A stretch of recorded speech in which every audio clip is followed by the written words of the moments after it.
For this video, I printed on a gessoed painting board, and this one on paper happened along with it. Let me show you how.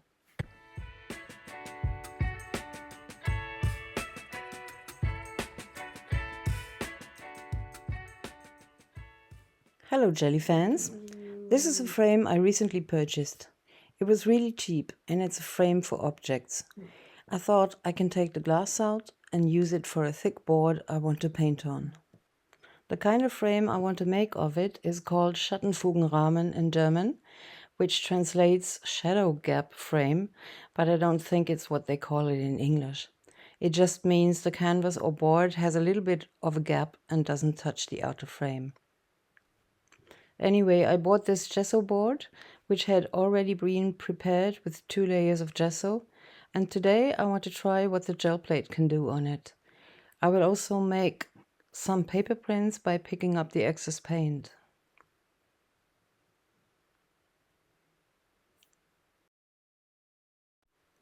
And this is what it will work like, if hopefully I get a framing worthy result. I'm cutting out a piece of paper the size the gesso board has to see where to put the paint on the gel plate. I also have this cover sheet of a dollar store watercolor paper pad that is shiny and smooth on both sides, and I hope it will give me a little bit of a decalcomania effect when I take the excess paint off. And here's the star of the show, my beloved Easter grass scrubby brushwood. There are some cardboard packages. This, I believe, was some kind of a hanger, and I have 2 egg cartons. One also has one shiny and smooth side, so that could also give me some decalcomania. You know, if you know my channel, how I love the graphic abilities of cardboard boxes. I'm basically printing with 2 golden open slow drying acrylics today, carbon black and transparent red oxide. But first I want to use another golden paint of the same red iron oxide color. It is a fluid paint, very watery but still highly pigmented. This may add to the decalcomania effect. I only need a few drops, and when I roll it out you can already see some beading effect, as you can also get when you water your regular acrylics. I want to make a test print of the cardboard boxes of the egg cartons first. So I put the shiny side down, then put the shiny sheet on it, rub it a bit, go into the edges as the cardboard is rather thick. And when I take it off, you can see on that sheet that it's already doing some decalcomania. So I'm taking this first print with the paper sheet. I'm rubbing the paper on the gel plate a little bit, and it takes off this first test print. And now I'm thinking I'm taking this little residue off, and I'm using a Van Dyck brown hue, also of the golden slow drying paints. Also just need a little bit. See, this is the good thing about the golden paints. They're so highly pigmented, the quality is so nice, and you only need a few drops, and that's what makes it worth buying. It is expensive, but it lasts a very long time. So I'm doing the same thing with the shiny side of the egg box and the shiny sheet. And you can see already it's quite nice, so now I'm risking to print it on that board. I'm turning the package around and rubbing it from this side, as the gel plate is more flexible than the board. And you can see it's very nice. It's a little bit light, but you can still see the orange color, and the brown makes a very, very nice pattern. I'm cutting this one out, the same size of the cardboard boxes, because I already have a feeling like I could do something with this test print later. I've taped the board on the sides to protect them, and now I'm working with the Easter grass. This stuff has given me many nice entangled structures over the years. of which some of them inspired me to work out totally unexpected things, animals, and even faces and figures. Today I wanted to serve as a tree, so I'm kind of trying here to get a tree-like shape. And that is a bit stressful to achieve, as it is not a natural material and you can even cut your fingers badly with it. So be careful when you do this. And here's this week's question for you, jelly lovers.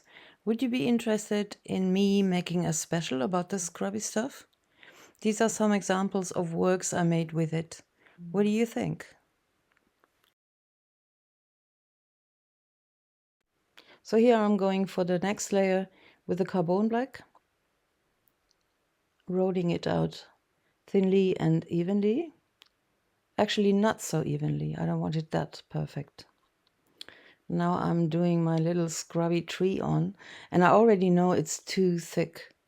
I've been working with this stuff a lot of times, and I know that this is not going to work as well as I want it to, but here we go.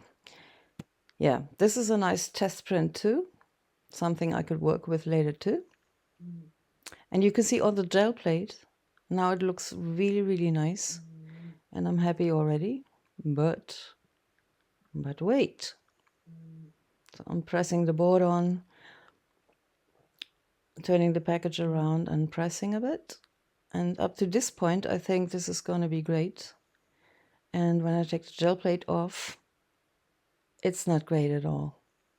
It's no contrast, not really anything I could work out.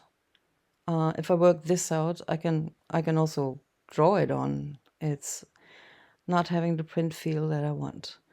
And now I'm coming in with the baby wipe and trying to wipe off only the last layer with the black. It actually works, but I should have protected the first layer with something to avoid this. Yeah, but it's still, I can still use it. So the first thing I want to try is to change that tree by making it more fluffy, more open, less thick. So I've cut out some pieces and torn out some pieces, and now it's a much slimmer tree with a lot of openings between the branches. But first I want to make a new egg cotton pattern with the transparent red oxide. And I'm using the other egg box this time. It has cardboard on both sides. And this is I don't want to confuse it. This is just a bad print, and I'm reusing the paper. So this looks quite nice.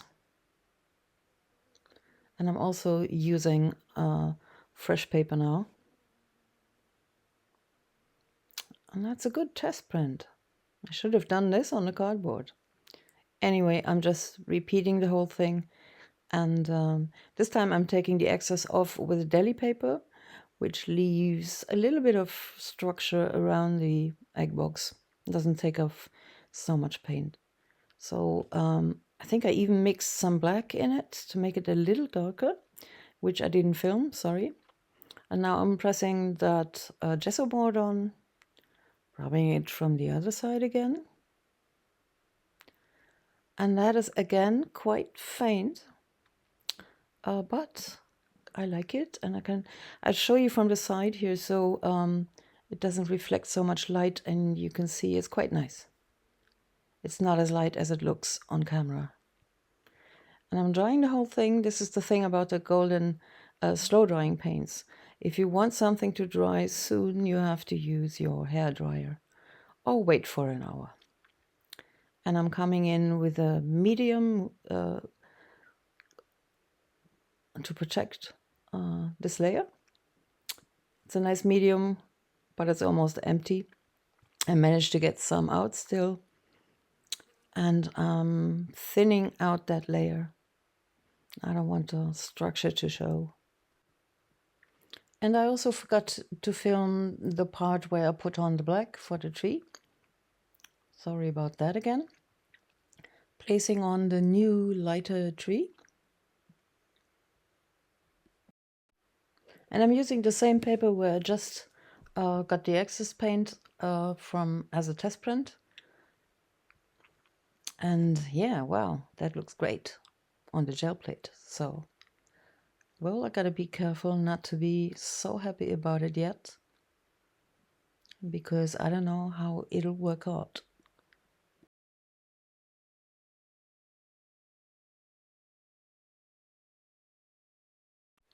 Looking good through the gel plate, but I'm wary. And a little nervous. Yep, this is disappointing again, but not as disappointing as the first one. I can work with this and also look at the new test print. I think it's great. I'm working that one out later. Now I'm, basically trying to get the shapes of the tree better by giving shadows with a black pencil. And it's a little sad that I have to work so much on that print, and I think it's really the gesso board. It's not really made for to be printed on. I think that's basically the consequence. So I'm probably also going to try a canvas here, as canvas has a very strong structure usually. That might even work less good as a gesso board. Anyway, I want to make something out of it, so watch me working this out. And I'm switching to a fine liner here because I really need more contrast. And this is my spritz, and it just gives me the idea I want this color to be strengthened on the board.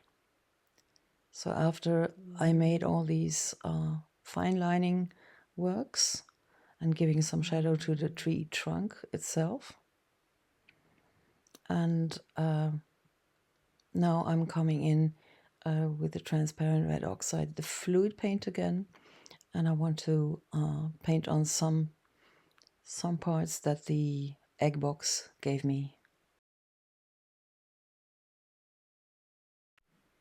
The light reflects in the wet paint. You can see it better when it's dried a little later. I'm using a rather cheap Chinese brush here. And I'm just, I'm taking off paint where I think it's too much because I want it to be subtle. And it's also got to show through the branches. And doing the other side in the same way. Oh God, I love this color. And then I'm placing the egg box on it again to see where the patterns should show through the trees, and I'm actually painting in the openings directly.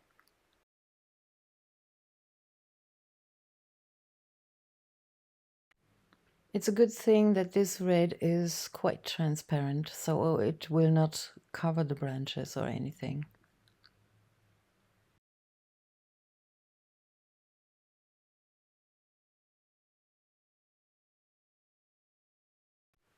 Sorry for the wobbling, but I wanted to turn it this way so that it doesn't reflect so much light. And you can see that better. And now I'm using my Caran white pencil, which is, I think, for a white pencil, the best you can get. Oh, and I make all these little dots. I love it. You just press the tip on and turn it.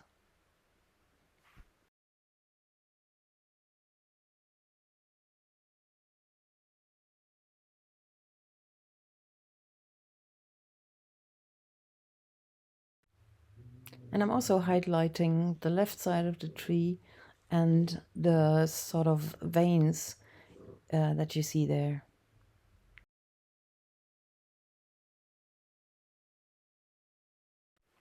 And adding some more highlights to the branches.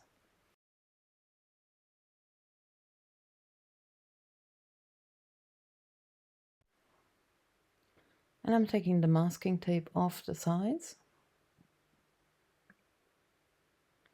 And they stayed nice and clean and white. And when I put it in that frame, I just think it's wonderful. I'm not sure about the white rim there, but we'll see. So I signed this, but I'm not finished yet. I just love these little white dots. And this time they serve as little flowers or something.